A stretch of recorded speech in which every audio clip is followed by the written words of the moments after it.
Ladies and gentlemen, it is showtime. Please enjoy the show.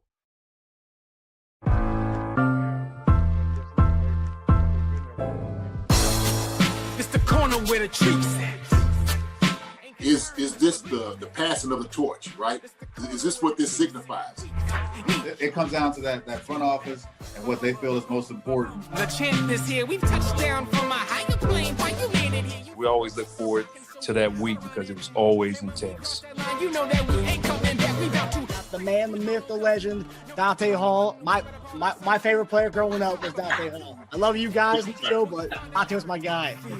Get to dashing because you done on the warfare.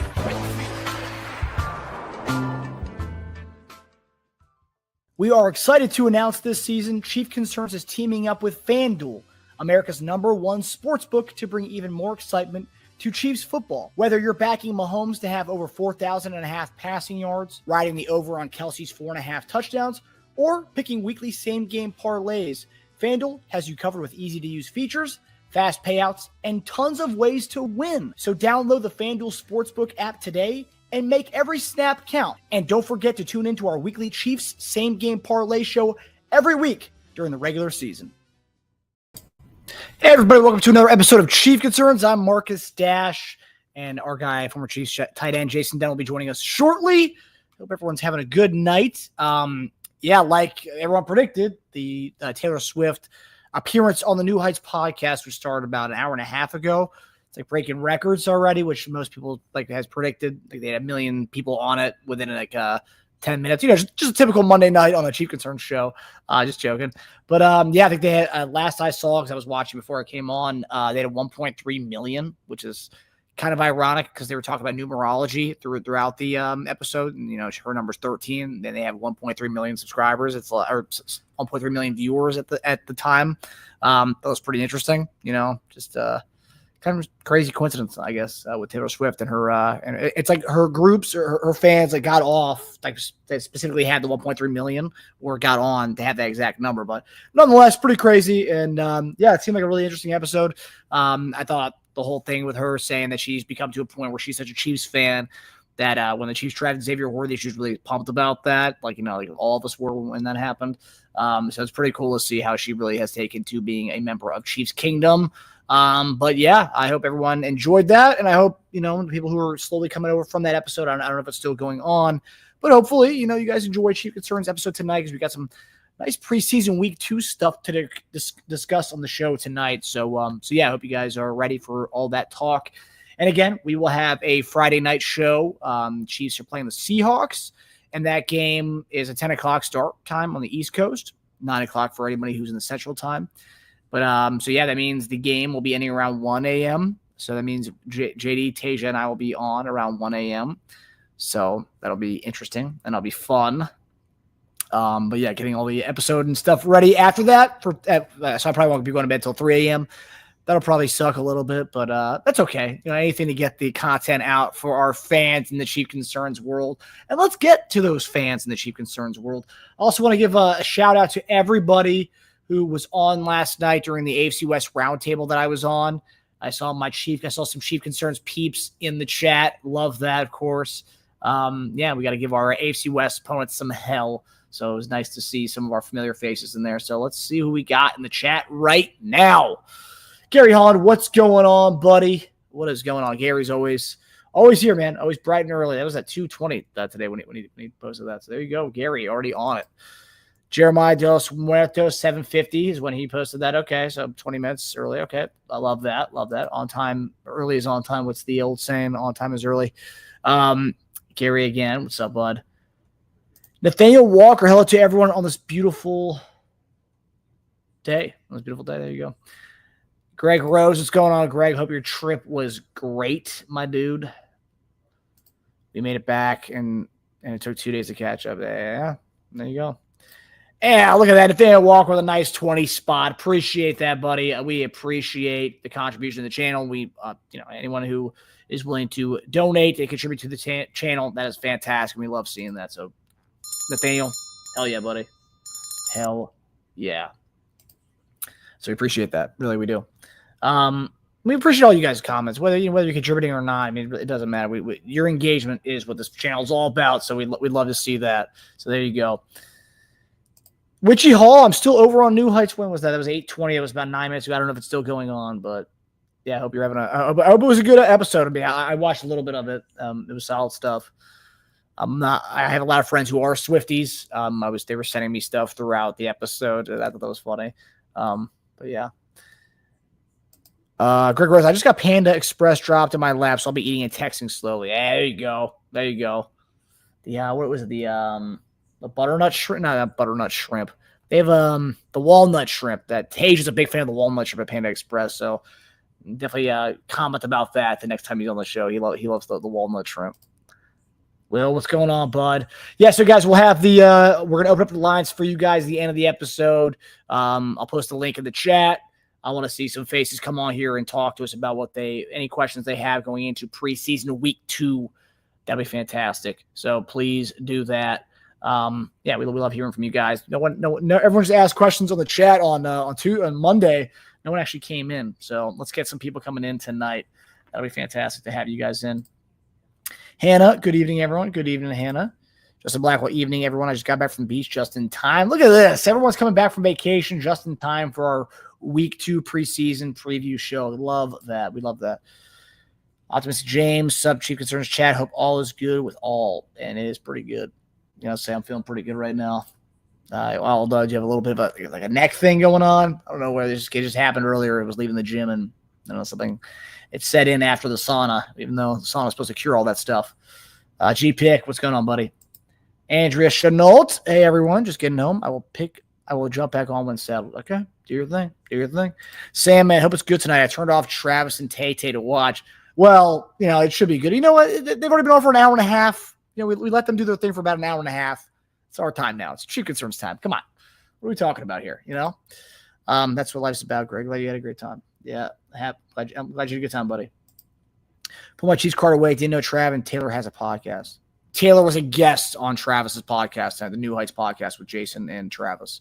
So they don't have a podcast together, but I'm assuming maybe in the future they will have a podcast together, depending on how much. If this blows up, which it already has, but the 1.3 million on the premiere, I'm curious to see how many viewers it gets in the next few days. Because if it blows up to be this biggest podcast ever, you might see a Travis Kelce and Taylor Swift podcast, or maybe just a Taylor Swift podcast in the future, because that'll just do numbers every day that's up. So, yeah, I'm sure someone's eyeballing that for potential of a Taylor Swift podcast. Because she came across, as a big star she came across pretty personable based on what I saw, and everything I've seen about her. She seems like a personable and really nice person. So, seeing that, she might do well, and I'm sure someone's like, Taylor, you can do really well in the podcast business on top of everything else you're doing. So I wouldn't be surprised that ends up happening at some point. G-Pick, I'll stay late up with you. Yep, G-Pick, we're gonna need all you guys to stay up late with us on Friday because it's gonna be a late one. But you guys are in the Central. Most of you guys are in the Central, so it's an hour behind. So let's say the show starts at 1:30. It's 12:30 for you guys. It's not bad. That's pretty much like a Sunday night game during the season for us. That's not the worst. Haven't seen Taylor's podcast yet. I'll catch it on the rerun. Yeah.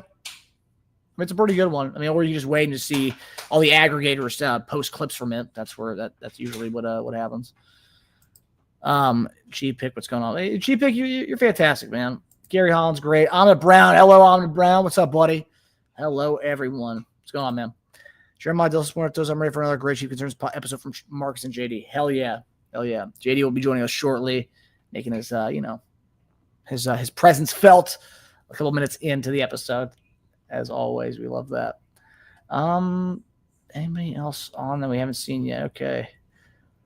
G-Pick, Chinese sounds good. Yeah, Chinese is always good. It's always a good option. Although Chinese, it's a bit of MSG in those bad boys. It makes me sleepy every time I eat it, but I think Panda Express might not have it. I don't know.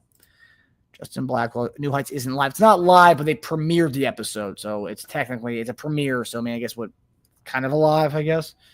But yeah, it's not live. Got time. I listened to Swift bit at work. It's a good watch, actually. No, it's pretty good. That's damn good. I only watched a little bit of it, but it was good from what I saw. I didn't get prepped for the show tonight, so I didn't get my full New Heights binge yet. I'll do that probably after the show or tomorrow, probably during my gym sesh. G-Pick, I've been eating Mexican food so much as of late, I'm almost fluent in Spanish. There you go. Okay, not bad. How are your bowels treating you, buddy? Oh, you're not having too many pinto beans or black beans, man. Will, I try to give others a chance to go on, but we'll gladly call in again. Hey, man, whoever wants to come in, call in tonight, ask any questions that you have going to week 2 of preseason, please do. I mean, whether you've been on or not, that doesn't matter. We just want to hear from you guys. So whatever question you got, we are always happy to help and always happy to talk about it. And I don't know how one contributes. I'm old school. I only do checks and cash. I believe there's like a heart option where you can click on it. But it's not a big deal, Hannah. Not a big deal. We love your comments. That's all. Was over 2 million at one point. Oh, was it really? Damn. I saw 1.3 mil. I didn't see 2. That's nuts. I'm not surprised by that by any means. I mean, we saw the number she's done for football as a whole, people watching it. So, yeah. If Travis and Taylor did their own podcast, that's straight cash. Yeah, and you better believe his agent or her agent, they're all about it right now. Seeing what this thing did tonight. You know, Jason, you were great and all, but I think it's time to go to a new direction. New heights, new direction. We're going to go with the Trav and Taylor podcast. But, I mean, Travis can do 2 podcasts. You know, he can do 2 once he retires. Once he retires. Let's make sure we say that. Once he retires, you can do 2 podcasts. Andy says she's good. She's 100. Yeah. Hey, Andy, yeah, Papa Reed, if he proves, that's okay. That's okay, my book. All right, so yeah, we got everyone in here. So yeah, guys, tonight we're going to be talking about some pretty interesting topics, as always. We're going to talk about Jason Brownlee, who flashed during the preseason game on Monday, or on Saturday, on Saturday. We're also going to talk about Elijah Badger, who had flashed as well, who looks pretty good. And then we're going to talk about pretty interesting today that I saw that Jaylon Moore got some reps at left tackle, and it's been pretty rare and seldom that he has gotten reps at left tackle. And I think that's a huge miss by the Chiefs by not being able to actually utilize him in that left tackle spot that we thought he was going to be in. And I'm not saying to start. I'm just saying to get reps because Josh Simmons is coming off an injury, and God forbid it, knock on wood, anything happens to Josh Simmons, I'd like to have Jaylon Moore go in that left tackle spot. And today was one of the first days that he actually got reps at that. So that's interesting that he actually got reps at left tackle today. So that's one thing I want to talk to JD about, if that's something that was that a miss by the coaching staff that we didn't get this done earlier? I think it's interesting. So yeah, and then of course we're going to end the episode. Well, we're going to talk about what JD wants to see in the preseason week 2, any guys he wants to see improvement from, and then also any guys that he thinks, any veterans that he wants to see that we didn't get to see in week 1. I think there might be some guys playing. Hopefully, maybe Chris Jones plays, maybe Nick Bolton plays, Drew Tranquil, any of those guys. I think that's interesting to see which veterans he wants to see out there on Friday night when we take on the Seattle Seahawks. And then, of course, we'll get to you guys and talk to you guys about anything you want to talk about. And honestly, I might open it up right now as we wait for JD because I don't know when he's hopping on here. Hopefully, he's hopping on soon. But yeah, we'll talk about I'm gonna open up the lines right now. Get some guests in here to talk to me about what is going on in Chiefs Kingdom. Okay, Susan's here, so that means JD's probably on his way. I see Susan. Okay, Susan's on. That means JD's coming on here soon. All right, so we'll open up the lines for you guys later on the show. So everyone can chime in about what they're looking forward to come week 2 of preseason for our Chiefs. Mike Brennan's in here too. What's up, Mike? How you doing, bud? Okay, he has 3 minutes. Okay. All right, 3 minutes. We can wait 3 minutes for JD to come on. I mean, and I'd like to hear right now from you guys in the chat. We'll talk about it later on in the episode, but who are the guys you are looking forward to seeing on Friday, be it as improved play from last week and the obvious Kingsley there, and then any veterans you want to see, anybody you want to see more of. I know for me, I want to see Brashard Smith, and I want to see Eli Mitchell a little bit more. So if Kareem Hunt doesn't play, if Pacheco does not play, I would be totally fine seeing a full-on game of Elijah Mitchell and Brashard Smith. That's me. I don't know about you guys in that department. What do you guys think? Greg was thinking Moore's just being moved around to get some experience with us and knock one guy's playing time. Yeah, and I'm not upset that he's getting right tackle experience. He's getting left guard experience. For me, is we brought him in as a left tackle, right? And we didn't know at the time Josh Simmons was going to fall to us. But we brought him in to be the left tackle. And the fact that he hasn't really gotten many reps there with our team, and I know he has played left tackle, so it's not a new thing for him. Left tackle's playing left tackle, but playing left tackle within our system, just different nuances that, I thought he would be playing more of. Just have somebody, just in case, God forbid, anything happens to Josh Simmons, Jaylon Moore will be that guy to step into that spot. Not saying he can't do that anyways. I just want to see what JD has to say about that, because I just thought that was pretty interesting, and I've seen some people talk about it. So All Chiefed Up brought that up on Twitter. I thought that was a good point by those guys. We love those dudes. Mike Brennan, I want to hear Lott's name from the announcers. So do I. I want to see what Omar can do. Yeah. I just want to see more of him. I want to see more of those guys. I want to see more of Boss. I want to see more of our guy Gelati. Those are the guys I want to see. I also want to see Najee Johnson step up. He got a lot of crud from a lot of fans. I want to see him do his thing. And of course, that's the I just want to see guys come out and show out, because we're talking about guys earning jobs, keeping on the 53-man roster. I want to see as many of these guys make it hard for these coaches as possible. I want it to be hard for the coaches to have to cut these guys, and that goes for everybody. That goes for Najee Johnson. That goes for FAU, Sky Moore, Elijah Badger, Mac Delana, all these guys. I want to see all these guys show out and play their best ball, so it can make it hard for Brett Veach and Andy Reid as we get to cutdown day, which is coming soon. I mean, we're going to be seeing guys cut soon. Don Peterson is a project of replicating Trey Smith. Yeah. I heard Reese say Mahomes that Mahomes will see little play in the next game on Friday. What QB will get work? But it probably means there's going to see a lot of Minshew. No, probably not a lot of Minshew. We'll probably see a little bit of Minshew. It's probably going to be more of that third spot. It's the Oladaquan, which I always mispronounce his name, and Bailey Zappi, which I'm sure Tyquan Thornton, the guy's trying to make the team. The last thing he wants to see is Bailey Zappi out there. So I feel bad for some of these receivers. They're going to have to, with the Zappies of the world. But I'm sure, So I think it's going to be more so those guys battling for that kind of the third spot. So we'll see them. And our guy, former Chiefs tight end, Jason Dunn, is on now, and he'll be joining us shortly. There he is. What's going on, buddy? What's going on, man? How you doing, brother? How you doing? Pretty good. Pretty good. How are you, man? Doing well. I actually I just got finished having a emergency prayer meeting for one of my cousins. So her name is Hope White. She's in the ICU up in Boston. So if you all are praying people, send vibes and love her way, please do so. So yeah, that's what me and my family were doing at the moment. So sorry to hear that, man. I hope all is well, and I'm sending prayers her way, man. Oh yeah, absolutely. So, hey, it's a blessing to have prayer, man. Prayer does work, and we love, people coming in and sending prayers our way. Okay, we're prayerful people. We believe in the power of prayer, and God is good, and so we remain so. And it's good to see people's faces on here. Hey, look, I know I'm just getting here. Jeremiah DeMortos, Will Optimistic James, Chiefs Fitted, Witchy Hall, Don Peterson, Gary Holland, About Time, Excel Raider is here. Who else we got? Justin Blackwell, Mike Brennan, G Pitt. Who else we got? Gary Holland, Greg Rose, Hannah. My sweetie's on here. I think she told you I was going to be on in a minute. Let me see what else we got in here, man. I'm the Browns in here, Lynn, Julian. Let me see who else we got, man.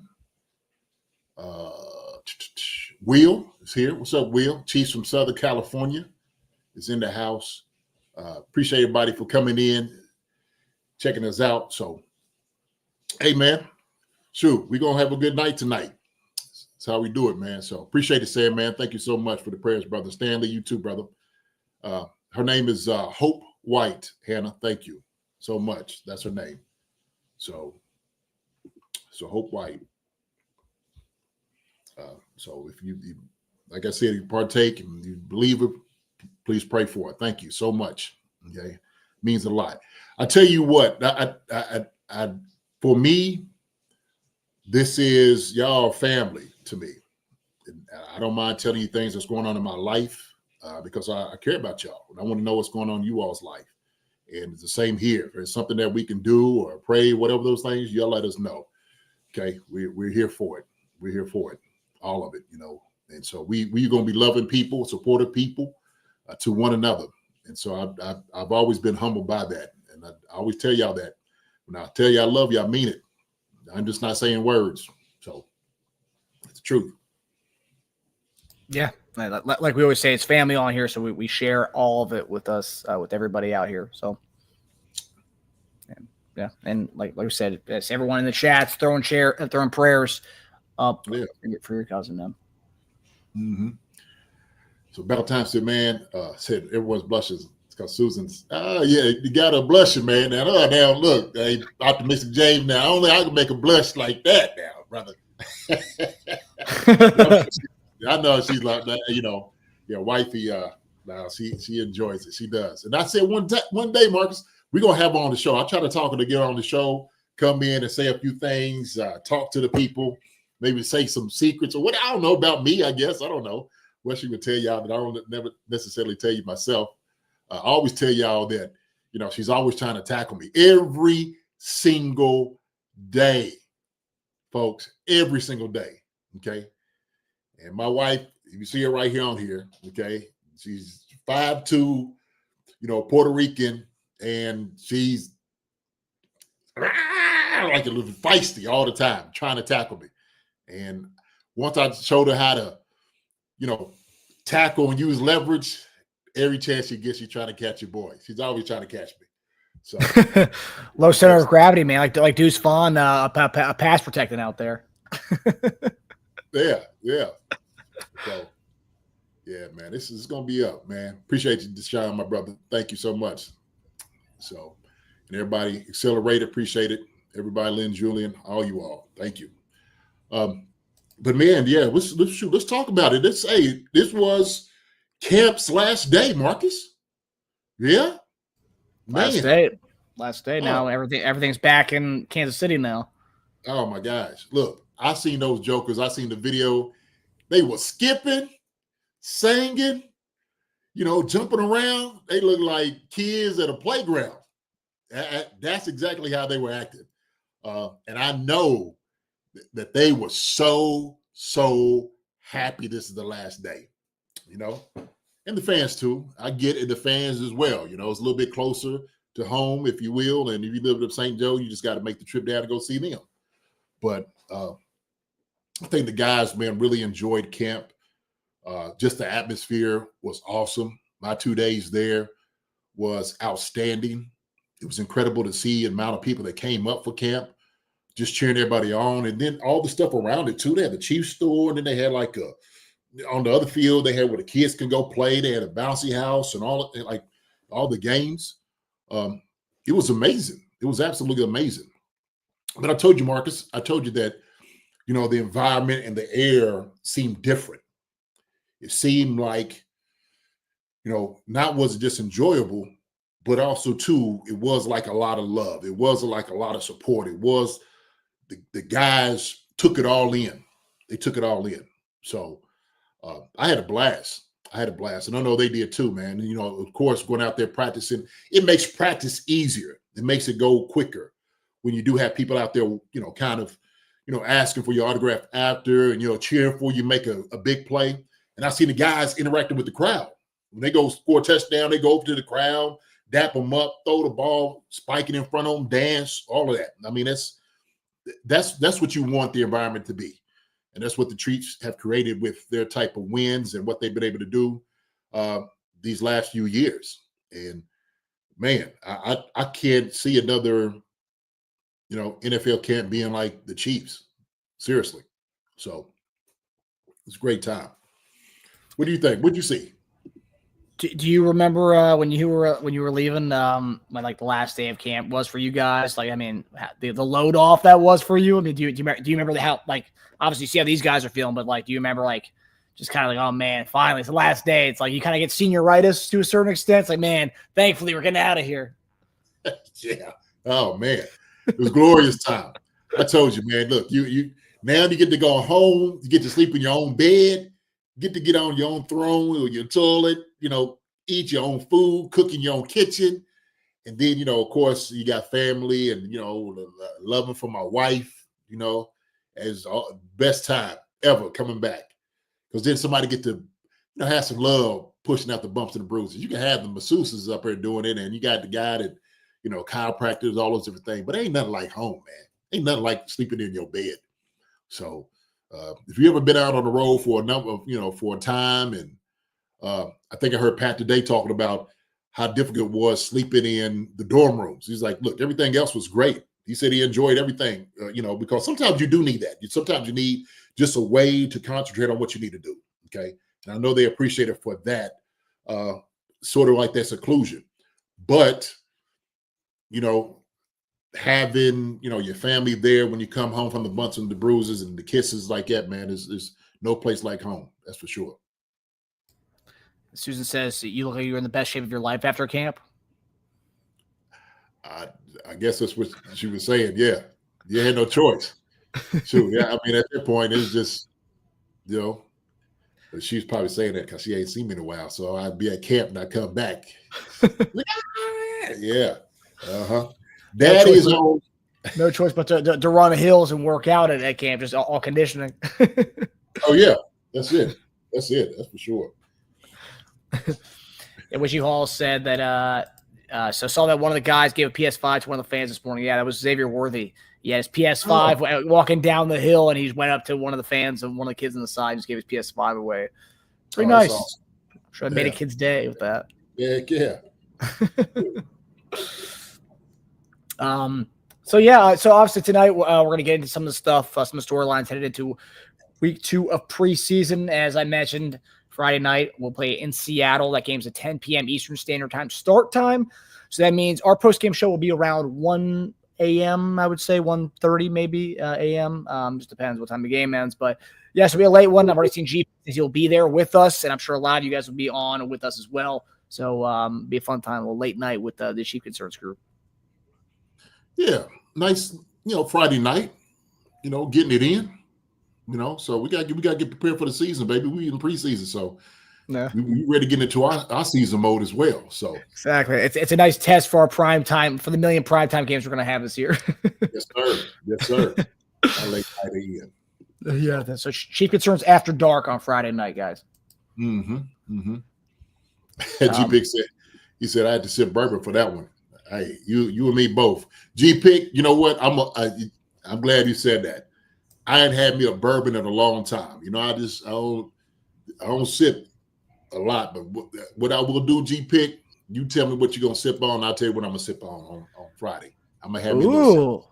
How about that? I kind of like that. A little cocktails with Chief Concerns, a post-game show on Friday. You know what? I'm in.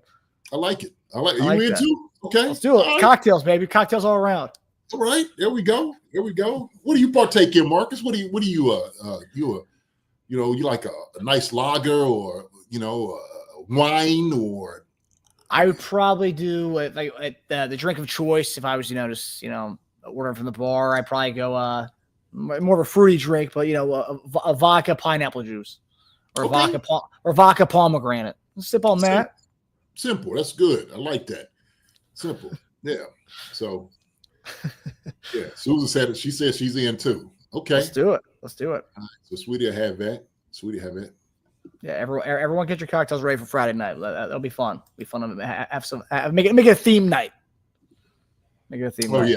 Oh yeah. So.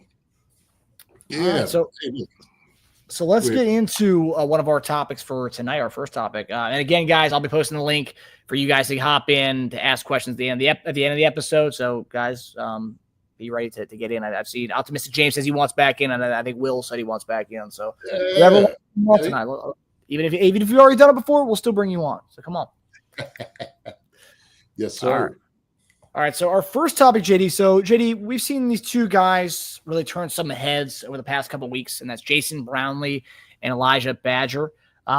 These guys have had wow moments in training camp and both backed it up in preseason week 1 with some nice plays. Obviously, Brownlee had the touchdown. Badger had a nice screen pass that he took with 20-something yards. But we know the Chiefs wide receiver room is very crowded, and the bottom of the depth chart is always a battle between upside and special teams value. You got veterans fighting for spots like Sky Moore, young draft picks they've invested in, and then these camp standouts trying to force their way in. So given all that, we're just talking about Jason Brownlee and Elijah Badger. I've heard a lot of chief content creators on Twitter make the comments like Jason Brownlee would be great if he was a return man, but he's not a return man, so he doesn't really add much value in the special teams department. Although there's multiple ways you can add value in the special teams department, like Justin Ross did, right? Because he wasn't a return man. But who do you think, in your opinion, who's got a better shot to make the 53 between Brownlee and Elijah Badger? And what do these guys bring? It's very, very different type of guys. Yeah, I tell you what, who has the better chance? Well, I say this. I mean, Jason Brownlee was making plays. He's been, kind of rotating with the ones. We've seen him catch a touchdown. I think he's one of those that, he has a little bit of experience too, playing up there with the Jets. I think he may have the nod, okay? And so the thing is, you got to always try to argue the point is, well, what does the dude, can he do on special teams, right? You could put him on kickoff. You could put him as the gunner on punt if you wanted to. So there's a few things he can do on special teams. Now, does that show that he'll go down and make a tackle? That's something you got to find out. So what do? You throw him out there, preseason to see if he'll make it happen, right? So you sink or swim. That's how it works, right? That's the way it works. But I think I like Elijah Badger too. He's a heck of a player. But I think with Jason Brownlee, the things that he's just done, what I've seen, even in camp, like I was watching him kind of make plays. I'm like, man, who's 8'9", right? Because he's wearing my number. That is, the old 8'9". I'm checking it out. And that joke would look big out there in pads, man. At first I thought he was a tight end. I was like, man, that's Brownlee. So, but yeah, man, I like his skill set. I like his skill set. He looks like he's hungry, which all the guys are hungry. Elijah is too. But I think, Marcus, just for what I've seen so far, I think Brownlee might have a nod. When it comes to because I know we talked about receiver types before, and you and I have been, we wanted Josh Gordon to work out, we wanted Justin Ross to work out, and just overall the tall guys, that hasn't really worked out for us, and for whatever reason we have a type. And Brownlee, while he did get that one rep, the touchdown, and he was with Mahomes in that one play that Mahomes threw on Saturday, it just seems like those type of guys just don't really work in Kansas City for whatever reason that is. It's not a them problem. It seems like it's more of our system, the way it works. It seems like Badger kind of fits our mold more so than Brownlee does, as far as someone that, if you're looking, next year, right? Because, Hollywood Brown's a 1-year deal. So it's like, okay, we're looking for guys beyond that. It feels like Badger would be that guy beyond this year. And maybe, Brownlee's been around the NFL for a little bit, for a couple of years. Whereas maybe you can fit him on a practice squad, whereas maybe Badger may not make it to the practice squad, because he flashes some talent. And I don't know, what do you feel? How do you feel about the fit aspect of it between the two of them? I mean, listen, I think each one is a gamble. Okay. If you put a guy on a practice squad, you can't be worried if you're going to get picked up or not. I think if anything, if you like him enough, you like him a lot, then you're gonna put him on a 53-man roster. That's how you protect him. If he goes to the practice squad, obviously teams have a chance to get him, right? And so this is something that you don't necessarily have to deal with or say, hey, I want to go somewhere. Maybe you just want to stay here, but it's opportunity. If Chiefs are not using it, that's an opportunity to go somewhere. It's just the NFL, man. And so this is the business. The business is guys still want to play. They want to obviously play for a championship organization like the Kansas City Chiefs. But everybody's got to be able to make their own way. And so these guys understand that. And so as much as they want to play here with Patrick Mahomes and those guys, and I'm sure that's what they want to be able to do. But if a team calls you, you have an opportunity to go to a 53-man roster, somebody picks you up, why wouldn't you do that? Okay. Somebody said LRZ. He was the name that came out. I remember LRZ. LRZ had a chance, opportunity to stay here with the Chiefs, right? But he wanted to go to Jacksonville because Jacksonville was playing over there in England, okay? He was going to cross the pond to go play over there. He knew he was going to be able to, I guess, spend some time over there. That's fine. That's all right. So everybody's got to make their own choice as far as what they want to be able to do. But the only way that the team can really truly protected guys if you put him on the 53-man roster. So the question is, when you start getting into that, Marcus, and this is what I said. All right, we went into the cuts. I seen somebody sit there was talking about who was that? Somebody just brought that up. Yeah. Chiefs fitted. I dropped my 53-man 4-point the other day and had the wide receiver making it with Rice suspended. That's Brown, Worthy, Juju, Royals, Thornton, and lastly Brownlee. Am I crazy keeping Nico off? Yeah. I think Nico makes it. I think Nico shows, talking about the type of, we talked about a type. Nico fits the bill of our type. Not only that, but also too, he can return punts and kickoffs.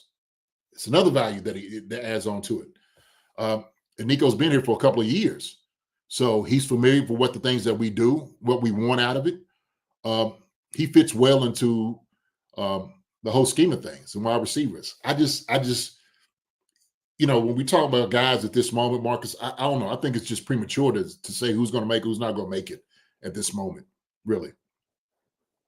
So I guess for me, and I'm with you there as far as who's going to make it, who's not going to make it. That's why I'm looking at the guys like at the bottom, right? Like the Badger and Brownlee, because you can look at certain, right? So like Hollywood going to make it, Rice going to make it, Worthy going to make it, Royals going to make it, Juju going to make it, and then Nico.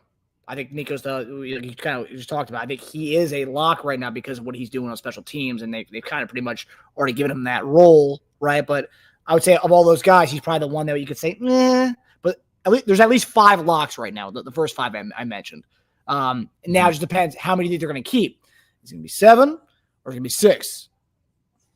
I think they keep 7.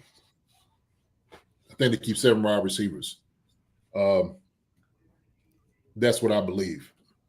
And man, I always forget my list. I always forget it. But I do believe on my list, they had 7 guys. Okay. And what I do is I'll actually put my list out after this game. How about that?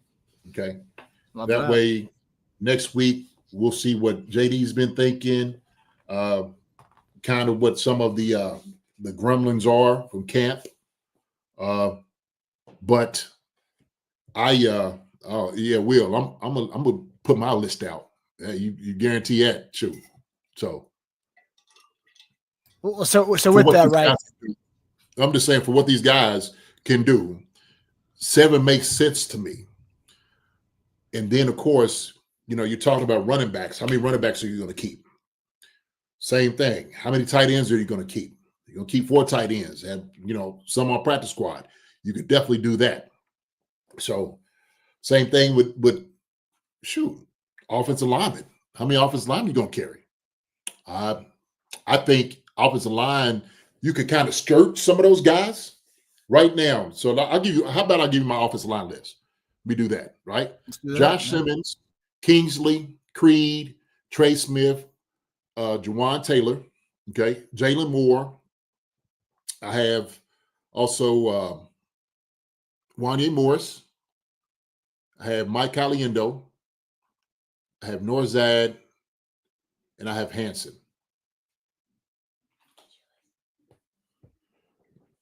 No. No, it's a different list. Thank you, baby. Okay. Mario's going to bring my list down. She says, "Is this your list?" I'm like, nah. Susan with the almost assist. The almost assist. Almost assist. I appreciate it. She brought me a different list down here. That's So that's 10 dudes. You have 10 then? 10. I think 10. I think I had 9 that you could pull back on 9. So. And Chiefs Fitted's asking, even with Norzad's broken foot. Oh, that Joe got a broken foot. When did he have a broken foot? When did it happen? When did it happen? I didn't know anything about it. I didn't see anything about Norzad having a broken foot. No. Said Norzad. Okay, optimistic. Norzad was a liability last game.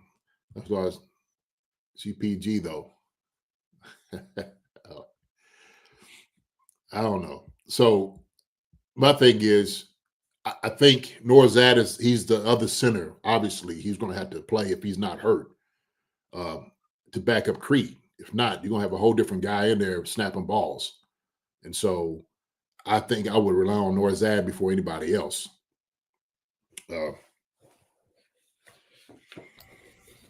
But I think Marcus, I had 1, 2, 3, 4, 5, 6, 7, 8,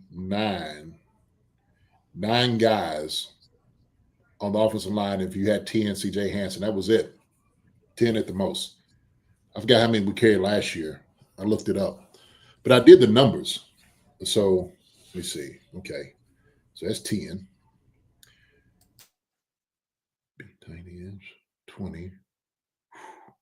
Yeah, I don't think Norzad's injured. I think Chiefs fitted. You might be talking about Driscoll. Driscoll's hurt right now, but I mean, yeah, Ethan Driscoll's hurt. Yeah, his foot. Yeah, but not Norzad. Yeah, I don't know. Yeah, that's what it. Decisions. And Andre, look, it's gonna get it's gonna get down to the nitty gritty. It's gonna be some guys that you're gonna hate to see be let go. You're gonna hate to see it, but it'll be necessary.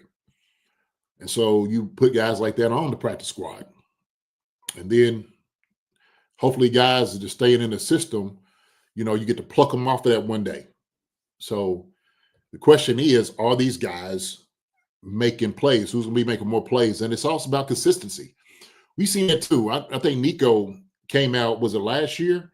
And he made plays toward the end, in preseason and, put him on practice squad. And so he had to come off practice squad to come in and do what he did. So it's going to be tight. It's going to be really tight, man. Well, I think with Rice's injury or not injury, suspension, I think that is kind of a blessing in disguise because that allows us to carry one of those other guys that we're talking about, one of these fringe guys, right? So we said 6 with Nico as the 6th guy, right? So that's what you said. What's that? 6 with Nico. So somebody's talking about Juju might get cut. I don't believe that. Yeah, I don't think so either. They talked about him being the vet, the elder statesman in the wide receiver room being that leadership role. So there's no way you cut the leader. You cut the leader. There's some questions going around. Everyone's looking over the shoulder. What's going on? Right. What we doing? Yeah. 1, 2, 3, 4, 5, 6, 7. I got 7. So yeah, if you have Rice at the first of the season, he's going to be missing those first 4 games. So do you have? So let's count 8 then with Rice, right? Yeah. So it'll be 8. So Hollywood, Rice, Xavier, Juju, Royals, Nico. Go through them again. So Hollywood, Rice, Worthy, Juju, Royals, Nico. Go ahead. So that's 6. So then the next 2 would be Thornton. And that's where it becomes Brownlee, Badger, Sky Moore at that point. Yeah. Yep. So I think that's the list. That's what you're looking at. Yeah. Yeah. Chairman Emergency says I would be upset if Juju gets me too. I'll be like, what the heck? That would be a shock. That would be a shock. So and he's at a killer camp too. Everyone's talked about how awesome he's looked during camp. Like I've read so many reports. People said it looks like it's throwback Juju. So maybe his hamstrings now healed up after being getting out of New England, a full year out of New England. His hamstrings all good. He's ready to rock. So I'm excited to see what Juju can do in his offense this year. Yeah, me too. So we just have to see. The fringe guys, man, it's going to be contingent on these next 2 games. Okay, you're going to get a good look at them, and also too the coach's evaluation on consistency in practice. See, because we can see, this guy, caught a good ball in practice, and how did he look? Well, when you're going against, a different opponent, or you remember the plays, only the coach is going to know that. Is he retaining the information that he needs to be successful How does he look going up blocking for the guys? Is he giving it his all? Does he understand how to finish? And I think what people don't realize is that we can see a catch, but it's just more to it than that. It really is. So that's why when we talk about Juju, it was without a doubt very valuable because of what he brought to the table. Nobody was going to be able to block like Juju and Sky. Sky did a great job of blocking too last year. That's why they was able to keep the guys on. There was a dude on Twitter was, talking about, these. I'm like, look, man, said I was on a high horse. I'm like, look, if I'm on a high horse, I'm going to stay up here then. If that's what I'm giving you a perspective of a player and as a coaches, then I'm going to stay up here then. Then I'm like, well, where's Andy and them at? If this is my opinion, okay, and I'm just taking for what Andy and those guys are saying about him and keeping him here. What are they doing? Are they on skyscrapers? Staying up on, what is it? So I'm like, y'all can say whatever y'all want to say about whoever. Y'all say that to Andy. All right, look, I say this again, Marcus. I don't know if y'all haven't seen. Say this. I'll tell you what y'all do, okay? Y'all write y'all a nice letter, okay? All right. Sign it. Look it up. Deliver it. Send it on with a pigeon carrier or float it in a bottle or get somebody to slide it up underneath his door and you send you all list to him and say who's going to make the team and not going to make the team, okay? All right? That's what y'all do, okay? So everybody's going to have their favorites. They are. They're going to have their favorites and what people are going to think. Andy and those guys are going to make a decision on their own for what they want and how they feel, at least the temperature of the team is going. Okay, how does it look in the room? Who's the guy that fits? All those things go into the decision of it. So,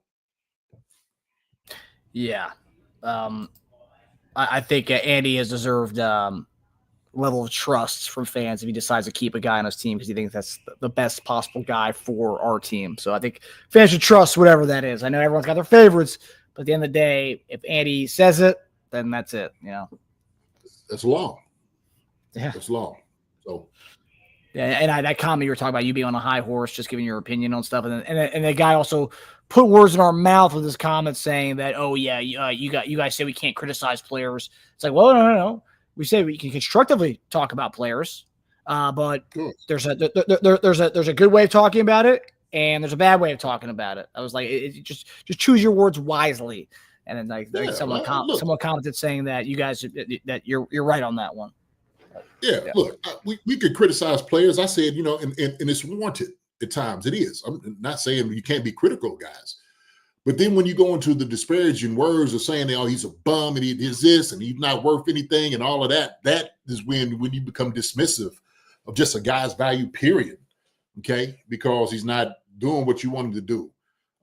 These guys have obtained the highest level that you possibly can for their profession. So we want to put some respect on it. And I'm saying so as a player, okay? Like, we can still be respectful of people, right? But look, I get it. Hold them accountable. We're not saying that. Not saying it. Shoot, I'll be the first one to say, yeah, this dude missed this block. Or he should have did better. He's got to do that. He's got to make that catch or he's got to make that tackle. There's no excuse on it whatsoever. We're not here for that, okay? We're not here for patient trophies. Like I said all the time, they don't keep people around because they like your hair. They don't like that. Or they just like your smile. Or you smell good. They don't keep you around for that. They keep you because you are valuable to the team in more ways than one. And so when people get into that, it's because they don't know a person. They don't know who these guys are. Not really. They don't. All you see is what TV shows you, what plays they make or what plays they didn't make. And then it's, let me load on them in, right? Hey, man, God, right? It's noise. And so I think what they say all the time is, you just keep the noise out. That's it. Period. Yeah. Yeah. So again, we're not saying you cannot criticize players. You guys can do it respectfully. Is the choice of words there? Is the words you choose that makes all the difference. Yeah, criticize whatever you want, how you want to criticize. I'm just saying that that's just an indication on what you say and how you say it is more of an indication of you, right? 100%. Yeah. 100%. All right, we're going to get to the topic too, Jay. This is an interesting one that I saw plenty of people kind of talk about on Twitter today, and I thought it was pretty interesting because it hadn't connected to me because I've been so fixated on Josh Simmons being a beast that I didn't think about this other element to it. All right. So I saw All Chiefed Up, our friends over there. They had talked about Jaylon Moore taking a few snaps at left tackle today, and this week has been kind of a thing. He's been starting to get a little bit rotated more at left tackle. Something that hasn't really been seen. It's been very rare at camp to see Jaylon Moore taking snaps at left tackle. He's taking right tackle. He's taking left guard snaps. And remember, he was originally brought in to play that spot before Josh Williams fell into the Chiefs' lap at pick 32. So my question is, and this is something that I saw a lot of discourse going on Twitter today. Do you think it was a mistake by the coaching staff to not give more reps at left tackle earlier in camp, just in case, God forbid, knock on wood, anything happens to Josh Simmons? Again, I saw some say this, but it's like he's already played left tackle, right? So it's not he has to relearn the position. But as far as familiarity, continuity with playing with the Chiefs, could be a different way of playing. Just different things that he wouldn't have to maybe different nuances that he had to learn in Kansas City versus with 49ers. No, not at all. Not at all. All you're getting down really for the offensive line is really communication and playing beside certain guys and knowing how they play. But he's played left tackle before. That's something he knows. It's like riding a bike. So that's easy for him, to be thrusted back in that position. No problem. What they wanted to see is, hey, can you play right tackle with these other positions is what is the challenge for him. Okay. His being able to, gel together with whoever the left guard is going to be, hearing it from the center, the calls are pretty much the same. If it's fan or, it's an in, or I got this guy, zone, man, nothing really changes. You just know what the protection is. And so if, 6 man, 7, however you do it. Okay. That's the declaration. But I think that's easy for him. So I don't think it's a mistake at all. He's fine in that regard. My thing is, if he has to become that guy, he can be that guy. And he's played really well at that position. So he had a good showing over there at right tackle as well. So Jaylon Moore is becoming such a valuable piece to what we do. Even though let's say he doesn't start, he's still a valuable piece because he can play any position. You can put him anywhere and he could probably succeed. And I think if a guy learns how to do more and he gets pretty good at it, he puts himself in a very good position. And I always say this, Marcus, the more you can do, the better off you're going to be. So I think he's going to be fine. Mike Brand says, has Simmons taken any snaps at any other positions on the line? That's a pretty good indicator. He has not taken it. As far as I know, he's not taking any other snaps besides first team left tackle snaps. That sucker better not. I don't want him going nowhere else. Hey, coach, no, you stay right here. That's all you do. This is your job. We got you here for this job. That's it. I don't want you snapping the ball. I don't want you moving down inside. You stay over here at left tackle, okay? Because that's your position. We ain't putting Creed Humphrey out there at right tackle or left tackle, right? We want Creed Humphrey to play his position. That is center, and he plays it very well. So that's what you do. So the fact that pretty much he knows left tackle. He's already proven he can play left tackle. It's more about like this kind of training is maybe more about like, okay, can you play right tackle? Can you play left guard? Just kind of testing him out, seeing what he can do, his capabilities and his capacity and what he can do. And I mean, obviously we saw him play right tackle. He was fantastic at it, and he's rotated with the left guard spot with Kingsley as well. So it's been kind of more about just kind of getting a feel for. I mean, right, Jay, isn't that a lot about what training camp is for these coaches to kind of get a feel for these new players they have to kind of see what their capabilities are more so than like, just like the left tackle spot, right? Like, we want to play left tackle, just see how he can learn the nuances. They already knew he could do that. That's why they brought him in the first place. This is more about, can you do the other things? And what you said, making yourself, available at all these other positions and kind of giving yourself more. Oh yeah. Yeah. And I think, because he is an athletic guy, it's always good to see what a guy can do.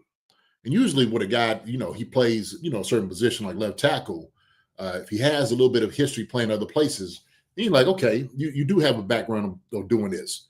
So let's use you over here if we needed to. And the reason is because we paid Jaylon Moore a lot of money to come here. Okay. He's worth every penny. You're looking to see, hey, look, even if he doesn't, let's just say scenario, Jawan Taylor gets hurt, Jaylon Moore can absolutely go over at right tackle to go play. Okay. If it comes in next year, and then, that's down the road, right? They decided to make a move in that position, Jaylon Moore can play that position, especially if Josh Simmons has submitted himself, okay, entrenched himself in being the left tackle for the future, franchise guy, which I think he has. I don't think there's any question about who this dude is. I've never had that question in the draft when we was getting him. So that's his spot. That's his spot. Unless something happens to him, that belongs to Josh Simmons, period. Okay. So I just believe that Moore could move up and down the line if he wanted to. If you needed him to do it, he could. So that could even say go to guard, maybe. Marcus, could he do it? Sure, I'd give it a shot, give it a try. And so I know Pono Kawhi. What's up, Pono? Pono that came through here. What's up, Pono? Pono said, hi JD, isn't right tackle easier than left tackle?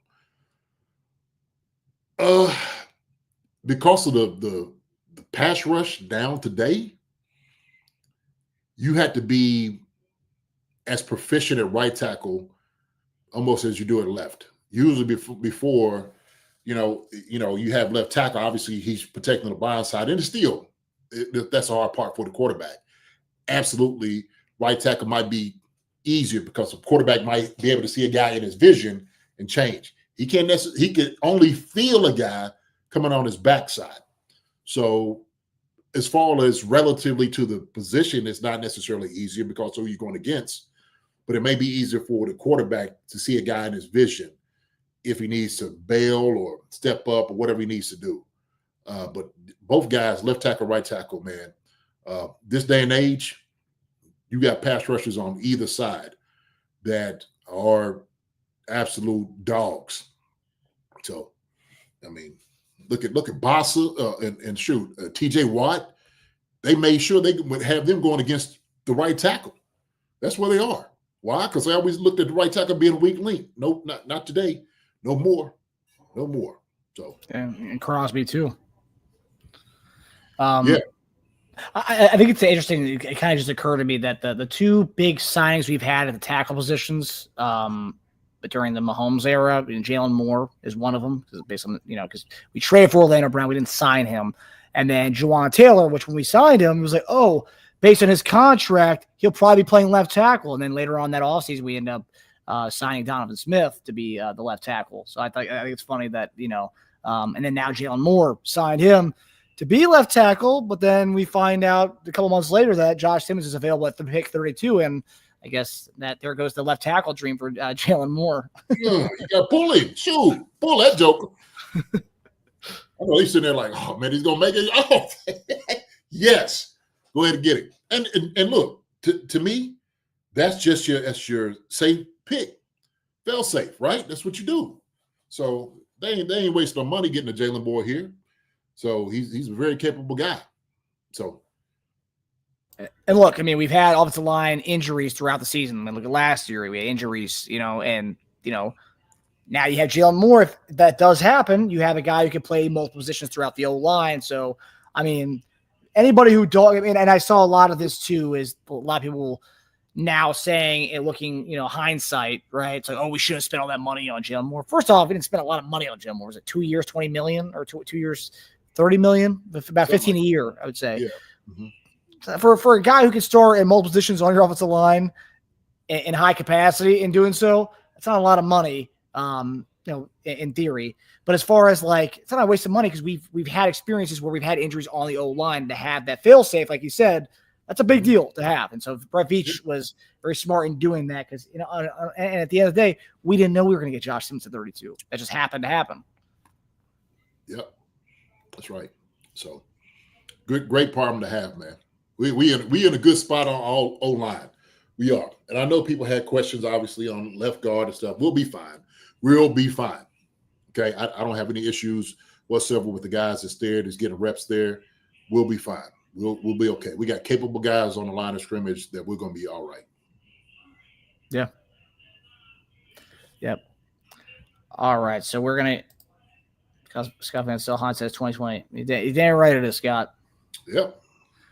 And happy you're on the show tonight. So he said he got kicked out by KCSN's chat tonight. I don't know how that happened, but for what? Yeah. Welcome to the chat, buddy.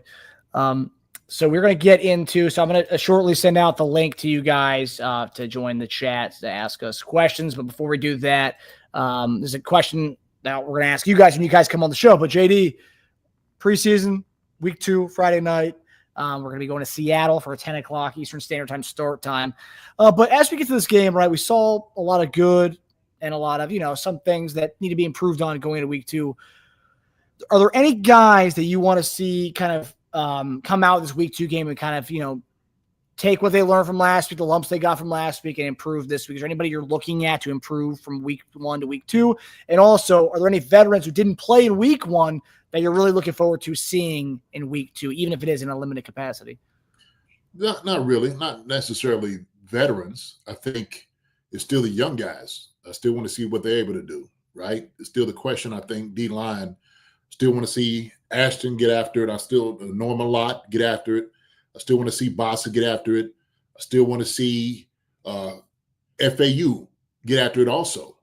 So Jerry Tillery, okay?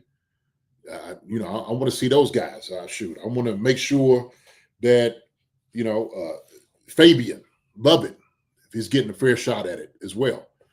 I want to see also to those linebackers. I said Bossa, but I also want to see who's that I said before. Cooper McDonald is another guy. See them too. Other than that, I think shoot. Everybody else, man, is going to be kind of pretty much the same for me. I want to see our defense. That's what I'm going to be checking out, our defense. So. Do you think we're going to see Chris Jones or Bolton or any of those guys? Do you think they're going to play in this game? I think I said I think Andy Reid said that we may not see a lot of Mahomes on Friday, which probably an indicator that he might not play at all because you're saying you're not going to see a lot of them, and we just saw him for 3 plays the other night. Not a lot. So either it's going to be that again, one drive, or not at all. So I don't know if that means we might not see any of the other guys that didn't play week 1, but I would like to see maybe a couple plays from Bolton or Chris Jones to see them get some snaps during preseason, because I doubt they're going to play in week 3 because week 3 is usually the week that they allow the fringe guys trying to make the squad more so than the guys who are already going to make the team. Yeah, I think you need them. I think you need them right now to play. He's still getting into shape. And so it was like the last game, I was talking about the offensive line when they had that long drive. The Jokers was gassed. Why? You can simulate it in practice, long drives, and I've seen them doing that. Okay. We did enough of it. But it's still like you got to get your wind down. Okay. You got to get in your shape and make sure that you can last for a long time. And that's only the only simulation you can do is just do it for real. So I think, man, to give them a couple of series, first quarter, maybe a little bit of the second, then get out of there, and then let all the young guys play. And then that third game, sure, let the guys get after it. So there's different philosophies that you can do with this. I think the second game is kind of like, okay, like we need to find out where you are, as far as shape wise. And so this is going to be a great indication for it, Marcus. Against a good, the Seahawks is always, they just got their reputation. And they ran it down the Raiders' throat last week. And I know from what I read that the Raiders hadn't practiced at all up until that game, or hadn't tackled at all up until that game. So in that game, they ended up having 15 missed tackles in that game. I'm trying to tell you, Bolton said that. Bolton was talking about making some tackles, and it is. If you're not going live in practice, enough of it. Shoot, that is something that you have to get better at. So no, I guarantee they're gonna try to run it down our throats coming Friday too. Why not? So. Yeah, I think one of the running backs they had who had a really good game was one of the RB2 to Ashton Jetty, and the Seattle Seahawks Twitter account ended up saying they got the real Boise State running back, and they were parading this guy around. Right. Yeah, I'm excited. The couple guys we talked about last week. I don't know if we're going to see a lot of Pacheco and Hunt. I think I saw one of the beat guys saying that we might not see a lot of them this coming weekend. So might be more Elijah Mitchell, might be more Brashard Smith. Seeing those guys get more playing time, that could be something as well. So I'm excited about that as well.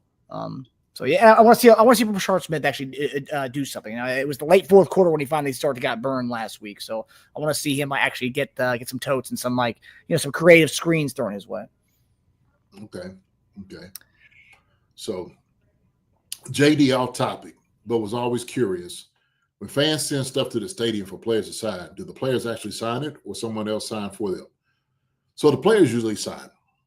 It can get muddled with a lot of things coming in that it just may take a long time for guys to get to it. I know they have certain days that I know guys sign. Like the big wigs, there's particular days, and they'll only sign on those days.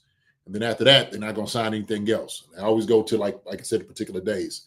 Other guys, if you get it in, hey, we got this for you, could send it on out, and guys will do it then. Sometimes it's hard during the season. It really is. Everybody's got,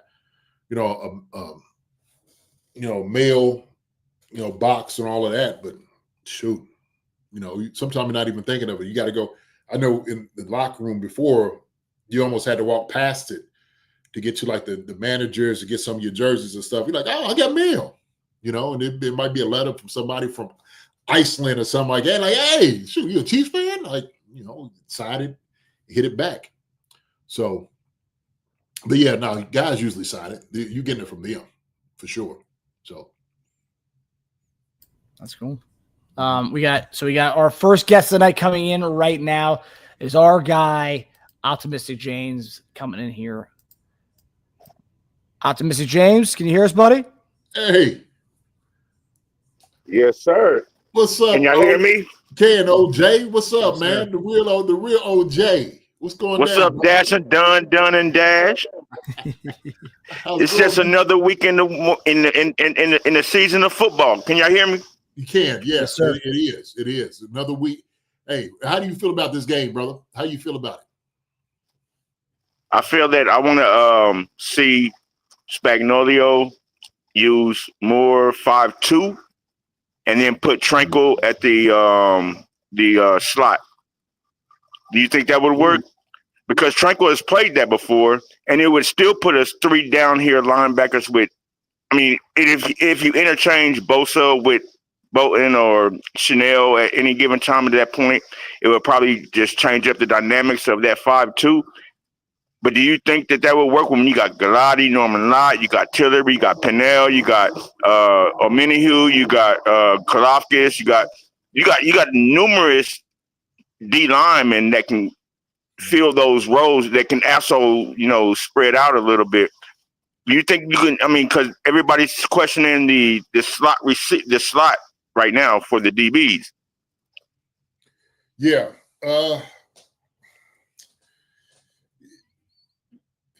The only thing is you want to make sure you have a capable guy that's covering that slot, right? I get maybe if you have maybe that on the goal line, close to the goal line, definitely works for sure, right? Because it's created smaller spaces, guys and linebackers can cover that outside dude if he needs to. So it makes sense, obviously, for the goal line situations. But out in the field, heck no. You put somebody like a safety on it, right? He's still a big dude who can come in and still tackle. So you still want to use somewhat of a bigger body but still has moxie, could cover guys. You know what I mean? But I mean, I like Leo Chanel out there. I don't know. Oh man. Yeah, goal line is. I just personally go ahead. A 5 lineman could actually. I mean, sorry about that. I just think that the 5 defensive linemen could stop that run up the middle or spread out a little bit more. That would, and say for instance, if you have somebody like a Tranquil that has already played safety, he's more knowledgeable of what a tight end would do, if you know what I'm saying. Yeah, yeah. More than say what like a Shamari Connor. Okay, but you could do it like so. There's something called a bear defense. Bear defense, you got 3 defensive tackles on the 3 offensive linemen, both guards and the center covered, and then you could put 2 defensive ends, definitely stopping the run. You could do that, right? And then have Drew Tranquil like cover the tight end and run it that way. All right, that's very effective to stop the run if you want to stop the run, especially if you know a team is going to run the football. I get that, but like I said, that's more close to the goal line. You could probably do short yardage, possibly with that package. And I'm in my head, I know what you're asking. Do I put 4 linebackers out there to get what you want? And you possibly could. Is Bossa good enough to do that? That's the question. So, because Bossa is kind of a smaller guy, I would put him as the guy that's covering the tight end. Okay, you have a defensive end outside him, have him cover the tight end, and then the 3 down lineman, and then the other defensive end on that side. Okay, I want to see Bossa cover somebody in the NFL. Put it that way. I want to see what he's all about. You know what I mean? Yeah. This would be a great test for him, and we'll see something like that on the goal line. So hopefully, well, I ain't gonna say hopefully. Hopefully, they don't get close to the goal line to score or nothing like that. But you feel what I'm saying? But it'd be good to test him out, though. It would be good to test him, throwing him out there. But yeah, I agree with you. Chamari Thomas, somebody like that, a safety that's gonna come down and make a tackle, bigger dudes. Yeah. And they have some dudes at running back. So it's going to be kind of tested to see who they can guard from the Seahawks. And I think they have Damian Martinez, the dude from Miami, who I think we actually liked on the show. They got him. He's up there. Yeah, he's up there. I think he's their third. So they have Kenneth Walker, Charbonnet, and then I believe he's their third back. And then the guy from Boise State who tore it up last week, George Holani. That's the other back. So they have pretty good stable of running backs. All right. Okay. And just one more question. All right. Yep. One more question. Do you think if Brownlee gets signed, he's going to take your number 89? Yeah, I want him. I don't know, man. I don't know. That's a good question. Good question. He might want one of them single digits or one of them low numbers. You know what I mean? And maybe he just had to stick with the 8-9 because that's all they had left. So that's a good question. That's a really good question. So I don't know. Appreciate y'all, Dash and Dunn and Dash. I appreciate y'all. My brother, I appreciate you too, man. Buddy. Appreciate y'all, Mr. James. All right. Good Take deal. it easy, buddy. Good deal. And what I do is, I want to do it toward the end. I'm gonna tell somebody, because I told somebody on Twitter I was going to tell a story, okay, on my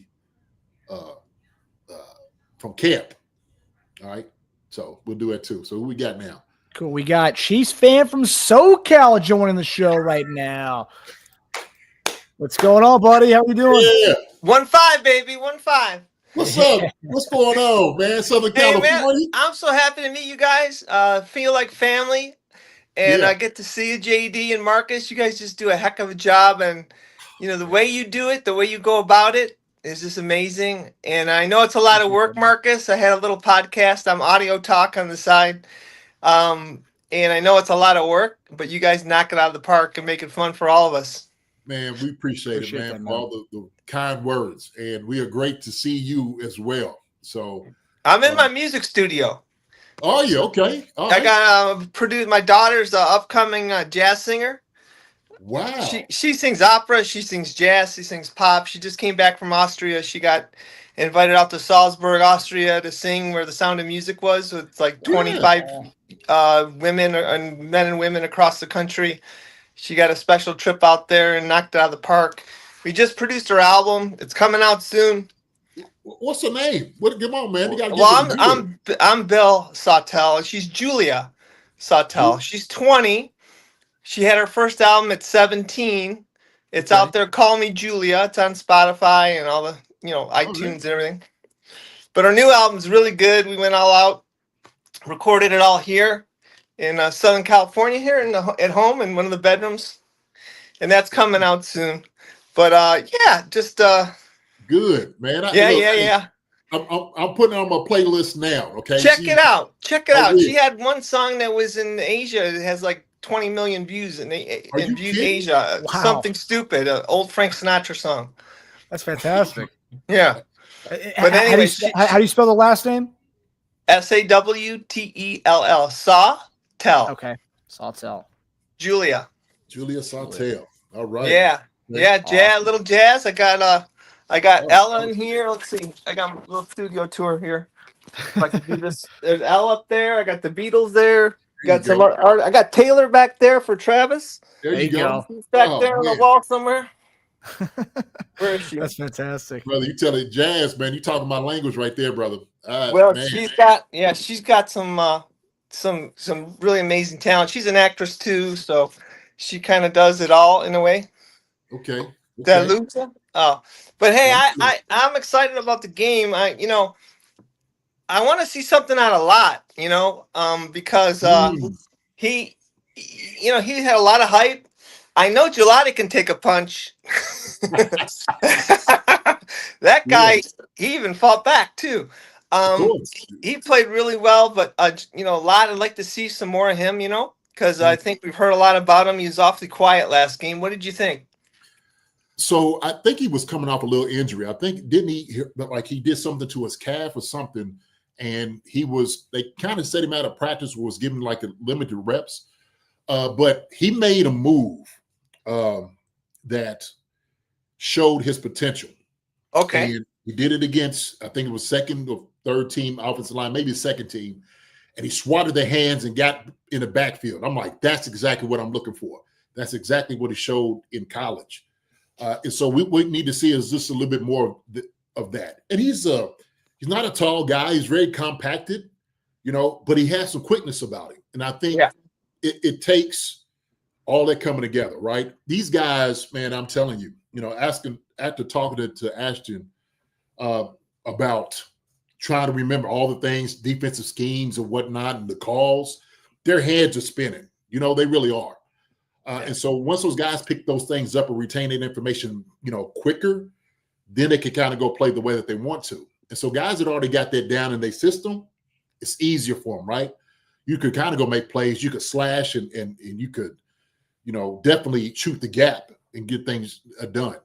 But once Lott gets all those things down, I think you'll see what we thought we got in the draft. Let me put it that way. Cool. Oh, I'm excited for that. Yeah, because we could really use them. That's for sure. We need a little help there. A little extra help doesn't hurt the depth, for sure. That's right. And I tell you what, the reason we brought him in was because Turk went somewhere else. That was one of the reasons. We went for a guy that had similarities to Turk. And so now it's just about him throwing him into the fire. This would be great for him to get some reps with the first team. And I would do that. I'd immediately be like, hey, man, you're getting some first team reps. So get ready, okay? So we're gonna take the little pacifier out your mouth, and we're gonna put you on in there, right? So yeah, for sure. Yeah, looking forward to that. I saw the thing about Steele that intrigues me is that he's a different runner than the other runners that we have. He kind of as a fullback, he's a honest fullback. Yep. And last year, he made some mistakes. He needed to pay the price and get some lessons learned and sit the bench and figure it out. But he's got this potential, I think, even to break some runs. He did have like a 9 or 10 yard run last game. He did. And he just doesn't get that many reps. I love to see him carry the ball 20 times and see if he can break a couple 20 yarders, and see if he could actually Obviously, Pop looks really good. I'm so happy that he's healthy and he's back and he's Yeah. he's got that strength now. I was nervous last year when he looked so skinny and fast. I thought, man, he takes a lot of abuse going up the middle. I don't know how this is going to work out for him. And I like to see the extra weight on him and the strength. And he still looks like he's got the quickness coming back from his injury. So obviously, Steele's not going to play that much. But if he makes it, it'd be nice just to see him, slowly develop 1 year, 2 years, 3 years. After maybe 3 years, he could be a valuable asset. But I know they got to pick the best guys that are out there for sure. How do you see that going? I think he has potential to be here. I really do, because he can be valuable on special teams, and I think that's one of the things they wanted to make sure that he was able to grow. Right. So you the fullback on special teams, you could go down and you're going to go cover. And you just got to make the most out of his opportunities. And I think he did that last game in preseason. And so he continues to do that. He's just going to be hard for you to cut. I think he gave a lot to us for his first year that warrants him having a position. And so you had to really start thinking, like, who are we going to keep here to play special teams? Do we keep another linebacker, or do we keep somebody like him in to do that? Right. And that's what it's going to go to. But I think he has a lot of value that you could put 1 yard, short yardage, or something of that nature. In certain situations, I think he'll strive. So he did a good job for us last year, man. I'm not counting him out at all. So okay, good to hear. Good to hear. Yeah, it'll be interesting to watch and see if he can hang on, develop, and grow. It's nice to see the young guys stay after 1 year, 2, hang on, and see how they can mature and develop and maybe turn into something. So I've got hopes for him, but we'll see. It's a little bit of a long shot, but it's good to see that he's making it happen. So hey, listen, we're from Southern California over here, but we're we bleed KC red and gold here. There we go. And I got my little daughter. I really appreciated your grandson being on. I got my daughter. I said, "Oh, look at JD's grandson," and she's 5. Okay. And I'm 65, but I got a 5-year-old. All right. Or I'm going to be 65 in December. But she's got her little cheerleading outfit. My wife's got her Travis Kelce jersey. We're all cheering for the Kingdom and the Chiefs, and it's a great community. And you guys are the cream of the crop, and we always watch your show. So just wanted to say thanks and say hello and introduce myself and get to see you live on camera here. And I appreciate you guys. Look forward to the season, guys. It's going to be a lot of fun. Absolutely, man. And like I said, man, appreciate you. Yeah, definitely, man. And look, we appreciate all the great words you said about us, man. We are humbled by that. But we are better just for your support. I know you'll hold it down in Southern California like you have been doing. Continue to keep coming on the show, man. But it was beautiful seeing your face, man. And now we got somebody to put on our Spotify list to listen to music. This is going to be my go-to, brother. Well, I hope you like her. I'll be surprised if you don't. She just makes really nice music, got a nice voice, and it's fun to listen to. So we'll see you soon. I'll join you again. Okay. Appreciate it, my man. Cheers, man. Have a good one, bud. All right. Bye-bye. Wonderful. That's fantastic. We've had multiple people actually have come on and said, like Witchy Hall, listening to Julia right now. She's got a beautiful voice. About Time said she has a fantastic voice as well. So there you go, Julia Sawtell, everybody. That's Sawtell. Yeah, what do you say, like 20 million views or something, like for one song? That's fantastic. Amazing. Yeah, so she's certified. But I love it. I love it. Put me on to something new. I love a good jazz. I do. So. We got another person coming on here right now. Is our guy Will is joining us again. Will, what's up, Will? What's going on, buddy? Will. Hey, Marcus. Hey, JD. What's going on? What's up, brother? How you doing, man? Yeah. I'm good. I'm just listening to y'all, driving on my way home, and I was hoping to get home before y'all started opening up the logs, the calls. I can get in because I can't do it while I'm driving, man. I mean, I can, but we don't want to do that. Yeah, we don't want to mess with that. Be safe. That's right. Be safe. Yes, brother. sir. Yes, sir. We want you home in one piece so we can see you like you are right now, baby. That's what we want to see. All right. Yes, sir. Yes, sir. Yeah. What's on your mind, man? What's going down with you? Man, dude, I was just looking at all these positions, that we got, and hey, Andy Reid, this is the most balanced, loaded team we've had since he's been here, probably in the history of our team.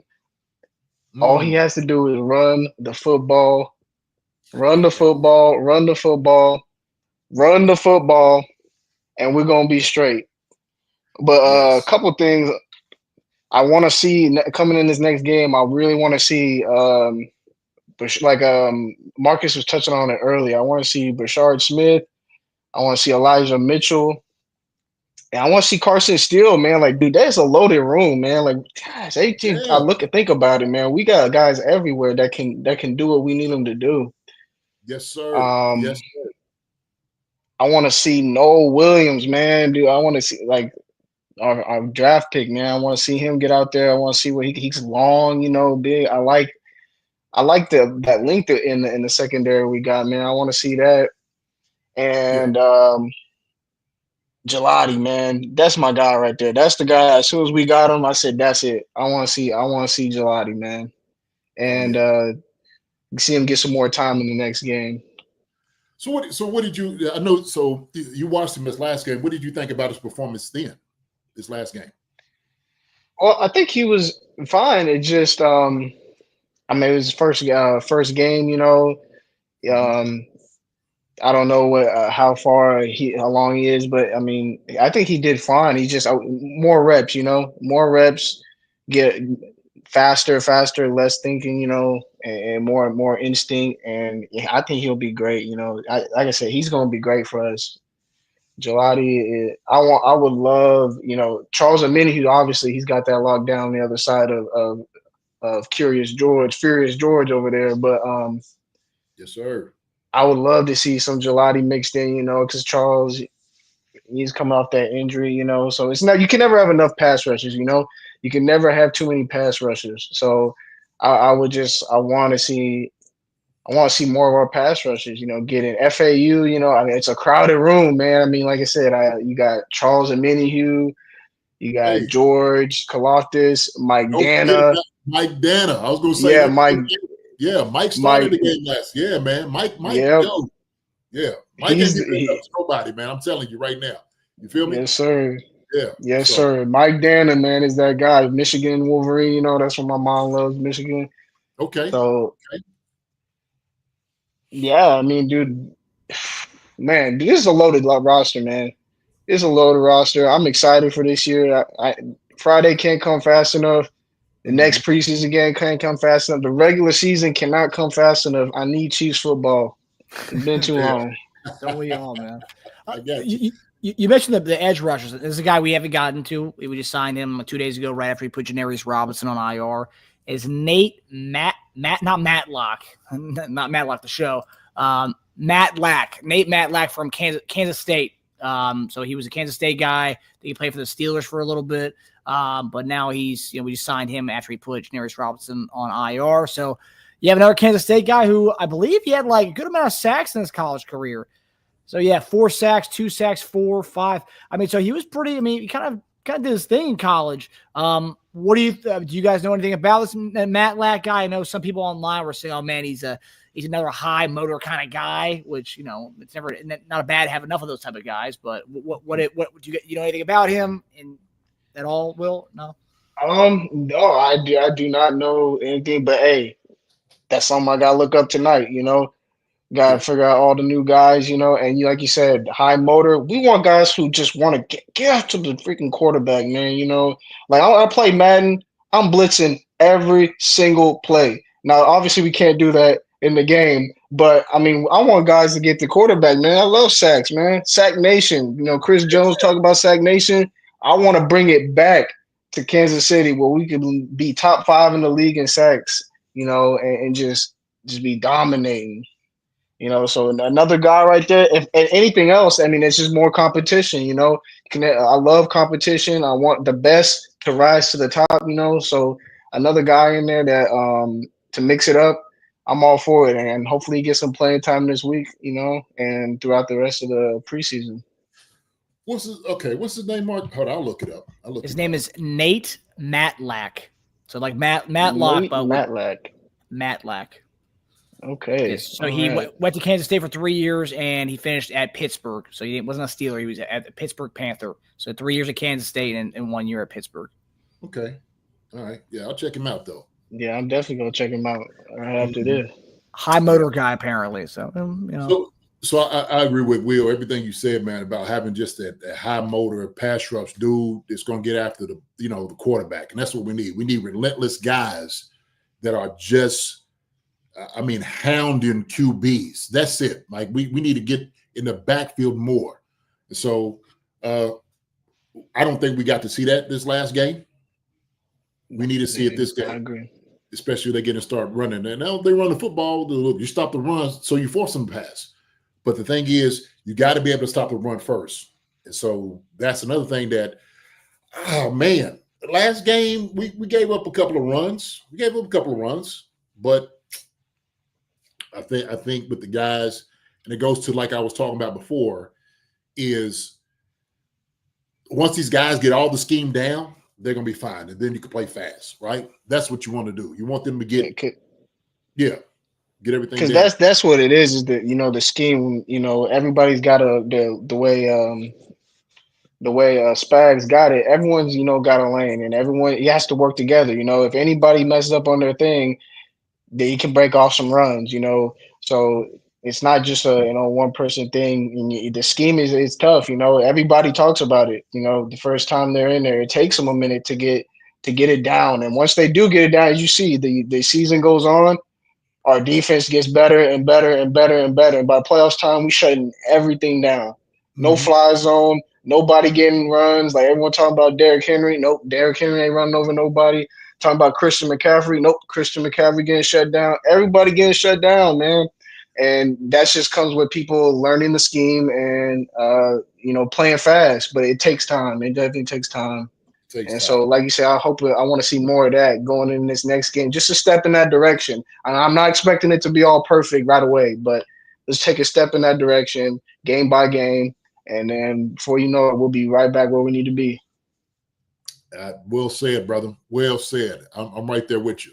This week, defense. This week, defense. This week, defense. I'm watching defense, man. That's what I want to see. Sir. I want to see what these guys are at, man. Because the thing is, and I'm looking at it, first 4 games, right? First 4 opponents. We got the Chargers, we got Philly, we got the Giants, we got Baltimore, then we got Jacksonville, Detroit. These are going to be some heavy offensive teams that we're going to be seeing. You know what I mean? This is a juggernaut of first 6 weeks of the season. So our D's got to be up to speed, man. They got to be rolling. They got to be rolling, man. So let's start it on Friday to see it all. Yes, sir. I agree 1,000%. Mm-hmm. All right. All right. My brother, man. Appreciate you, Will, man. Appreciate you. Always, man. Appreciate it, buddy. Always. Appreciate y'all. Yeah, Love Chiefs Concerned, the #1 Chiefs podcast in the world. Yes, sir, man. Tell everybody that. Let everybody know, baby. Let them all Preach. Yes, sir. I'm trying to be up on. You said 1 o'clock. You said it ends at 1 o'clock. So I'm gonna try my best. I'm gonna set an alarm, man. Even if I fall asleep or wake up, because I gotta see my boy Tage. I'm a Tage super fan, man. All right, yeah. He's gonna love hearing that. Oh yeah. Yes, sir. He definitely is. Yes, sir. I'll catch y'all later, man. I appreciate y'all. Love always. All right, hey, buddy. Much love, Will. We'll see you, brother. I love having the familiar faces come on. I love that. Oh yeah. Fantastic. All right, so we got Chiefs Fitted coming on here right now. All right, man. Fitted. Hey, you guys really came on tonight. I love this. Okay. What's going on? Hey, Chiefs what's Fitted? going on? What's going on, fellas? How we doing tonight? Man, we keeping the action going. That's how it is, That's right. That's Yes, right. sir. Hey, first off, prayers to your family, JD. Hope everything's, gonna work out there. It's always in God's hands. It's in His plans. You know what it is. Amen. No doubt about that. That's for sure. That's all. And Marcus, congratulations on finally getting the championship, man. Long time coming, right? Congratulations to you. So look, I don't want to take too much of your time, but with roster cuts coming up, we're a couple weeks away, and a lot of hearts going to get broken on there. I've been thinking about if there's any players that you could see become trade targets that we might be on the bubble and might, get shipped off to another spot before roster cuts happen. The media had reported earlier in the month or late last month about Joshua Williams possibly coming up. But beyond him, do you see other players particularly on defense, that could also be on that bubble outside of Joshua Williams that could, find themselves a new home? Ooh, that's a good question. So, man, what I'm looking at right now, okay, as far as just defensively, what would we be willing to even consider somebody going somewhere else? I think, man, Joshua Williams, without a doubt, has the most value on defense because of his length. He got playing time early when he first got here. I think he's probably your prime guy that you get on defense, right? If I go offensively, I don't quite know offensively what that could be, what it could look like. I don't want to even speculate because I'll say this. This is what I'll say, right? There's a number of talented guys that, because we have depth at certain positions, are potentially in that category, if you will. Chiefs fitted. You feel what I'm saying? So I don't want to quite say names. I don't want to say that because, it almost seems like we don't like him. You know what I mean? He's like, oh, we just going to throw this guy to the wolves there. He's on that bubble. But Joshua Williams, because he has so much talent, and we have re-upped that position with Fulton, Noah Williams, start getting a little tight in there, right? So I don't know, man. I think this is just just one of those things.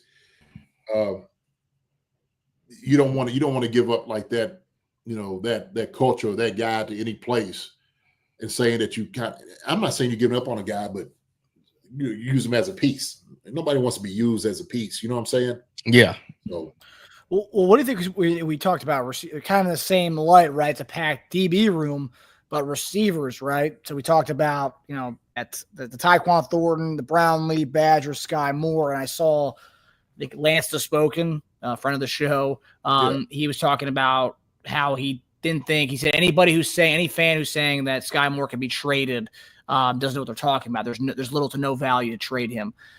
Where do you stand on that, JD? I know former second-round pick, and we've seen this. We've been a team that's done this, gone after guys who, were high draft picks, but you know what? Maybe we can take a chance on them, take a flyer on them. We've seen that with DBs over the years, receivers over the years. You've taken chances on guys who were high picks who didn't pan out where they were drafted.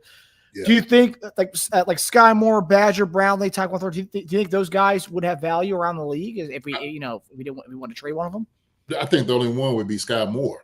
I think Sky Moore, because he's a draft pick and he's a high draft pick, second-round pick. Sky Moore was very productive in college. There was a reason he was productive in college because he's a great player. He is. For whatever reason, he hasn't panned out like everybody wants him to catch the balls and stuff like that, which is tough around here. It's tough because it's a crowded room. Tight ends get the ball. Running backs get the ball. A lot of guys get the ball. Everybody demands having the football. So some guys will be left out in the cold because you're just not going to get, the looks. So he is valuable in that regard. Absolutely, he could go somewhere. He might go strive in another offense. I'm not taking that away from Sky. I don't know why everybody I'm not saying everybody. I'm not going to talk in extremes. Certain people say that Sky Moore doesn't have value, and they're just completely wrong in that. They are completely wrong. So sometimes it just takes a change of scenery for players to really hit. I mean, look at what Priest Holmes is a prime example. We've seen it ourselves coming from Baltimore to Kansas City. Mm-hmm. I mean, so you never know. You never know. Even Jared Goff, you had Jared Goff in the Rams version, and then you had Jared Goff in Detroit. And I think you see the growth there. It's just sometimes it might just be the way that the offense wants to utilize people. Doesn't speak to their skill set the best, and sometimes it works, sometimes it doesn't. So I agree 100% with that. Absolutely. So that's if somebody, like you said, utilizes that skill set better than another team, shoot, by all means, it's like, look, man, we got this guy here. He's a solid guy, catches the football, runs great routes, do all these different, does the little things right. What do you think? And teams, they will listen. They'll listen to Andy anyway. Why wouldn't you want to listen to Andy and feature those guys, especially when they make, a decision like this? So you keep a guy around for a reason. Like I said, you're just not keeping a guy around because you like his smile. He brings value to the team. And so he's done that. But I get everybody wants him to catch 60 balls and 70 balls and all second round pick. You should be this and that, man. Look, it might not be the offense for him to strive like he needs to strive. So I agree with it. Hey, I appreciate it, fellas. Yeah, have a great night. All right, man. You too, man. Appreciate it, man. Had a blast, brother. Yeah, absolutely. Good meeting you. That was Chiefs fitted, man. Great. That was great stuff tonight, guys. You guys are making that segment probably one of my favorite segments now. I mean, we have keys to victory during the season, but now we got you guys coming on here. I love that. I love that. Well, Mark, let me go real quick. I'm going to use the restroom. I'm going to come back. I'm going to tell this story. All right. Okay. Story time. Right. We got story time. Love it. Love it. All right. So that was a great segment by everybody. We appreciate everyone coming on tonight and hopping in, giving us your 2 cents and the questions you guys have for us and JD. JD's going to end the episode with a little story time, giving you guys kind of a little taste of what we're going to happen in about a couple of weeks now, almost a month to our first game where JD does his keys to victory. And I'll say this because the way our first game is going to go, it's going to be kind of a different week for the show. So Friday nights when we play, usually Friday nights when we have our betting show, we have JD's keys to victory. So that means Wednesday night, our Wednesday night show is going to be maybe like a 3-hour epic because we'll have our normal segments and topics. And then we'll have JD and Tasia come on. JD will do his keys to victory at the end of the episode. We'll do our betting takes. And so that's what's going to happen come that first week of the NFL season. So that's just going to be a different kind of week. But usually the layout will be Monday, we have our grading show. So that'll be a night where JD grades the prior game. Wednesday will be our preview to the upcoming game, any storylines that are happening. And then that Friday will be JD's keys to victory. And Tasia and I will both hand out our 5-leg same game parlay tickets where pretty much we expand on why we're selecting these certain bets for the game. And then JD will give his take on it. And then, so that's pretty much the lay of the land when the season starts. But that week 1's going to be a little bit different week because we play on a Friday night. And JD is back. JD, welcome back, buddy. Good to be here. I was just giving him the lay of the land on how our shows will go once the regular season starts. But week 1's going to be a little different because we play on the Friday night. So our keys to victory and our betting show will be all squeezed into the Wednesday night show. So the Wednesday night show for week 1 is going to be an action-packed one. Let's just say that. Okay. All right. Sounds good. I can't wait. Hey, well, almost a month away, man. A little less than a month. Ooh, got a little time. We got some time. Yeah. So, man, story time. So I got asked on Twitter, okay, or X or whatever people call it, about JD. Can you give me a story, good or bad, that you remember about camp? And of course, I'm laughing at the question because there's several of them, but one in particular, and I was just like, I don't know if I want to say that or not. And I said it wasn't a funny story at the time, but now I'm going back and looking at it, I can laugh about it. And so here it is. All right. And this trying to keep it as PG as possible. All right. Well, this was my rookie year when I was up in Philadelphia. I came in, I was, Philly's second round pick. And now my roommate was a guy named, daggone. I had a roommate. I want to caught myself. So anyway, oh my gosh, now I wonder if I can tell a story. Jeez. So anyway, okay.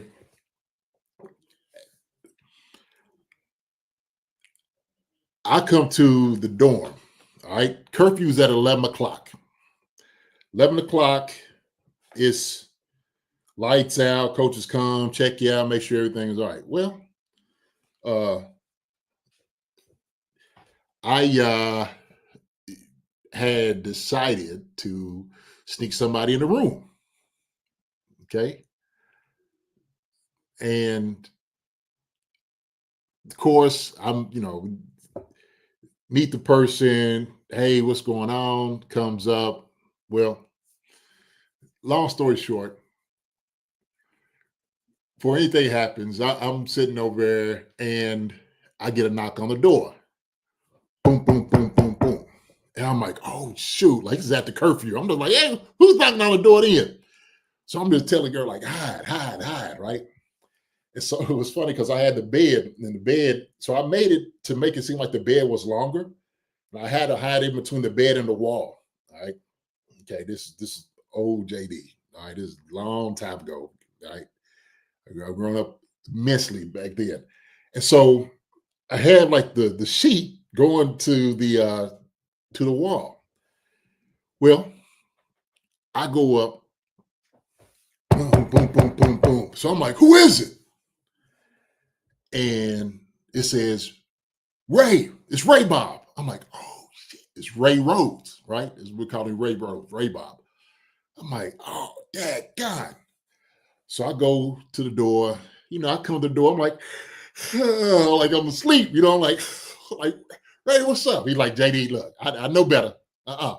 Listen, hey, Miss Lady, where you at? Come on out. And I'm just like, Rob, what are you talking about, Ray Bob? He said, JD, I know she's in here. And so it's like, see movies like, it was like Thriller. You start seeing the bodies come out of the, coming up out of the thing. I'm like, oh no, like, don't do it. Don't do it. And I'm like, oh my gosh. He's like, all right, come on. Time for you to go home. So she just goes, she leaves, and I'm sitting there like, oh, man, I thought So I said, look, Ray, I said, how did you know? All right, I'm busted. He said, oh, JD, you gonna pay for this one. I'm just letting you know right now, you're gonna pay for this. I said, Dad, I got it. I said, Ray, how did you know? He said, how did I know? He says, her boyfriend called up here looking for his girlfriend. I'm like, she had called her boyfriend, talking about she was going to break up with him. And I said, shit. He called up there crying on the phone, talking about my girlfriend is there with son. I said, Lord, my goodness. I said, daggone. He said, oh, yeah, you going to pay for this. You going to pay for that one. So her boyfriend had ratted that out because she told her she wasn't coming home. And that was it. She was leaving there joking, and she came to the room with me. Holy crap. So that whole training camp, during the training camp, we used to get checks back then. On my check, I seen everybody getting their camp check. Oh, coming in. Oh, now we got money. We could do whatever. Blah, blah, blah. Camp check. I had zeros all on my check. Zeros for the first 3 weeks or 4 weeks. I don't think I got a paycheck the entire camp. Oh, damn. So he wasn't joking about you paying for it. Oh, no. He wasn't just shit. Not at all. And I'm sitting there thinking like, you know what? You could have saved the paper. Instead of sending me checks with zeros on it, you could just save it. You could have saved the paper. You know what I mean? It's like it cost more money to print for the zeros on the paper. They wanted to make a point to you. When they made a point, and the point was made. And yes, sir. So that was a funny story. It wasn't funny at the time, but looking back at it, it was like, oh my gosh.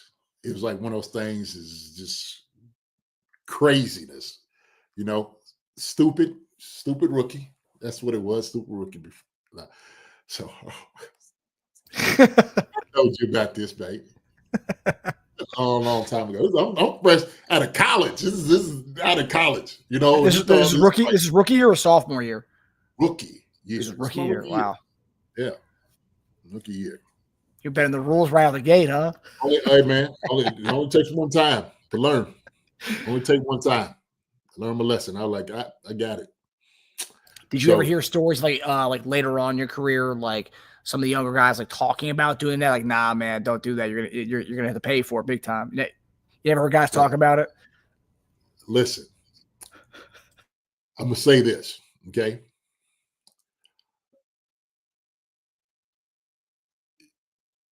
Guys can be rascals. Let me put it that way, okay? It can. And the thing is, I'm sure other dudes have stories of their own. I'm sure that's what it is. But yeah, as soon as guys found out, like, man, what are you doing? Like, what are you thinking of? And I'm just like, I wasn't thinking. I was thinking about was just having a good time. That's what I was thinking about. So yeah, that was like one of those, like, hey man, Rook, what are you doing?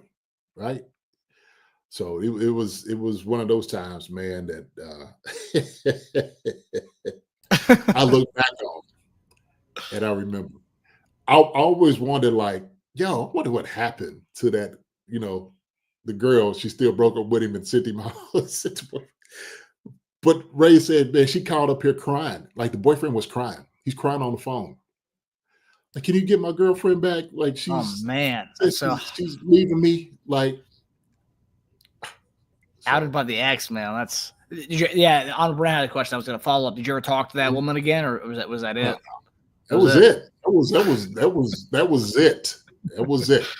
That was the height of whatever thing we had at that moment, Wow.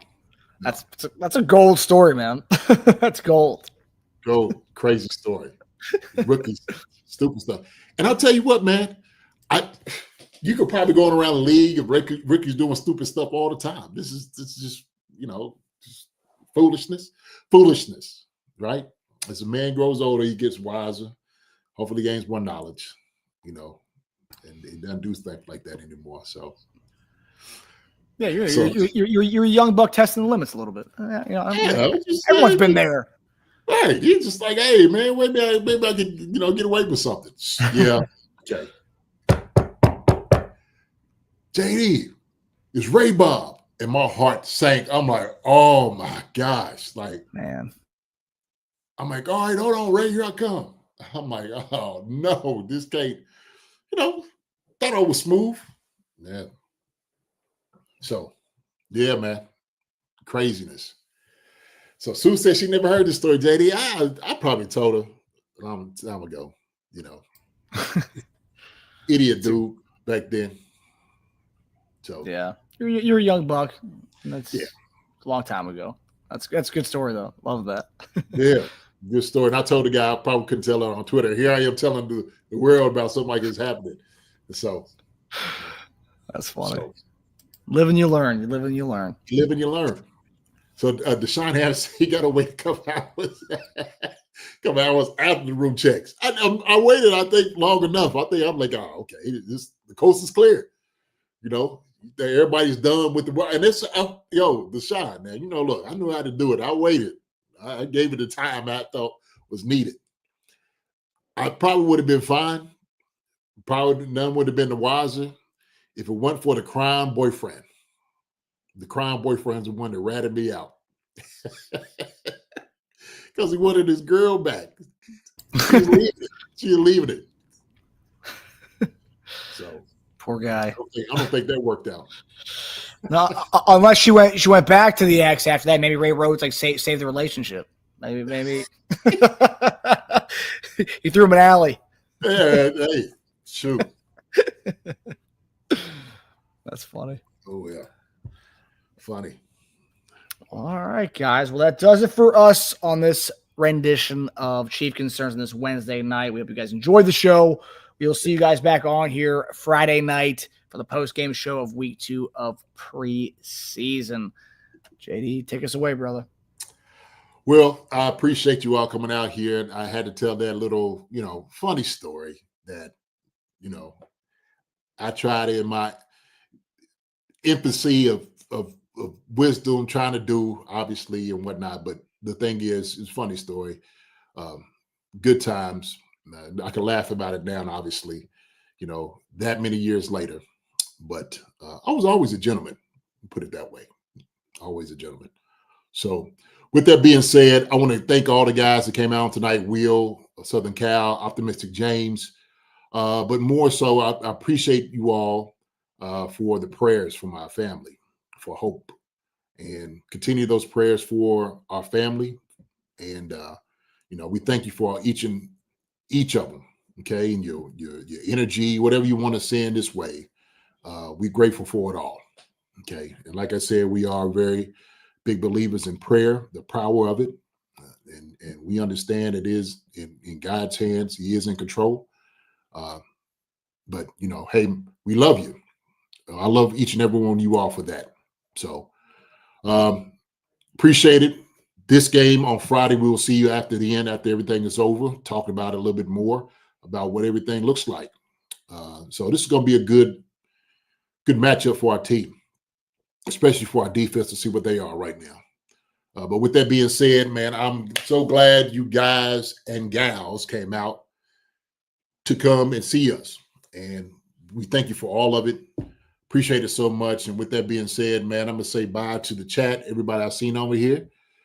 Chiefs Fitted, Mike Brennan, G. Pick, Optimistic James, Don Peterson, Demetrio Spence, Brian Hong, Sandman, Joe E., Justin Blackwell, Hearts and Roses, Will, Greg Rose, Jeremiah de Muertos, Gail Whiting, let me see, Gary Holland, Amda Brown, Ray Rose, fix my yeah.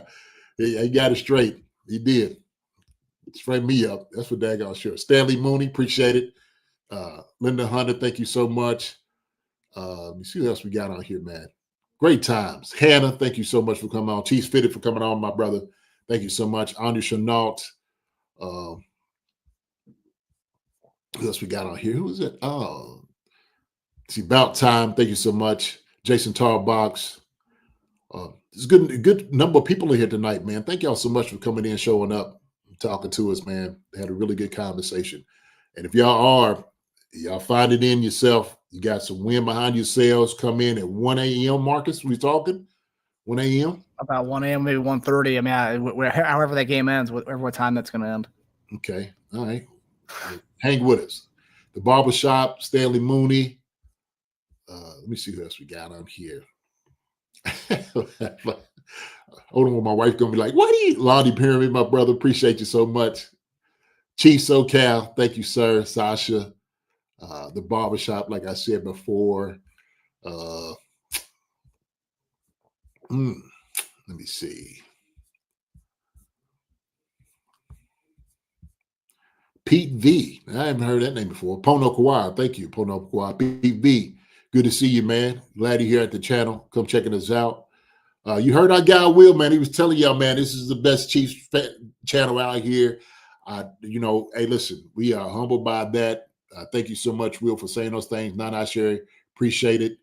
Javi KC15. Hi, guys, to the chat. How is our D this season? We can maintain high the ball. Yeah, we definitely can do that. Jive KC15. Good to see you here too, man.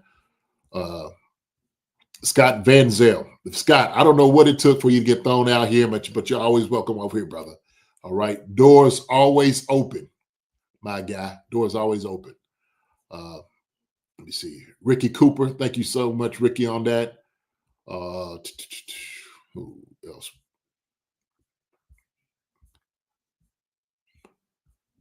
Jeremiah de Muertos. Did I say it? Lynn Julian?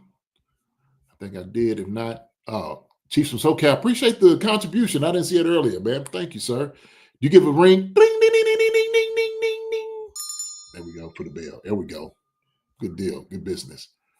So, yes, sir. Yes, sir. Man, I think it's about it, man. Shoot. A lot of people in here. And like I said, hey, man, look, if I didn't get to tell your name out here tonight, you all know how we feel about you. We love you guys. Thank you so much. Y'all are family. Keep praying for my family. We keep praying for your family. Y'all continue to be good to each other.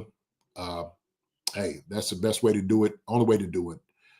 Kindness is one of those things that we should always be able to give to one another. All right. And love. So y'all take care. God bless. We will see you all later. My brother Marcus, Love you, my guy. Love you, brother.